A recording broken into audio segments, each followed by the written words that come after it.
ගෝහෝම් අනුර සටන් පාඨය පවසමින් ජනාධිපතිවරයාට සහ ආණ්ඩුවට එරෙහිව මහජන විරෝධතාවයක් නත්තල් දින රාත්‍රියේ පැවැත්වුණු බවට වීඩියෝවක් සමාජ මාධ්‍ය ඔස්සේ වෛරල් වී තිබුණේ මේ ආකාරයටයි.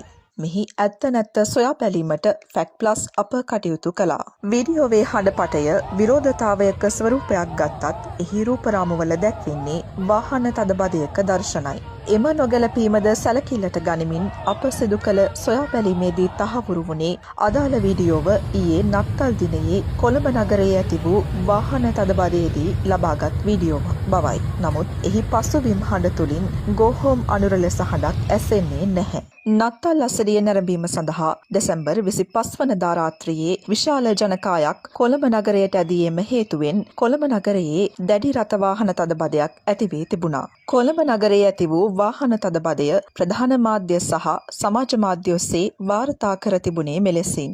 නමුත් මේ කිසිදු මාධ්‍ය වාර්තාවක ජනාධිපතිට විරුද්ධව ඊයේ දිනයේ ඉහත දක්වා ඇති ආකාරයේ විරෝධතාවක් පැවැත්වුණු බවට වාර්තා කර තිබුණේ නැහැ. හිටපු ජනපති රනිල් වික්‍රමසිංහ මහතා අත්අඩංගුවට ගැනීමට විරෝධය පළ කරමින් 2025 අගෝස්තු මාස 25 වනදා කොළඹ මහේස්ත්‍රාත් අධිකරණය ඉදිරිපිට පවත්වන ලද විරෝධතාවයේ හඬපටය යොදා ගනිමින් මෙම වෛරල් වූ වීඩියෝව නිර්මාණය කර ඇති බව පැහැදිලි වනවා. මුල් වීඩියෝවේ සහ එය නිර්මාණය කිරීමට පසුබිම් හඬ යොදාගත් වීඩියෝවේ සංසන්දනයක් මෙලෙසින්.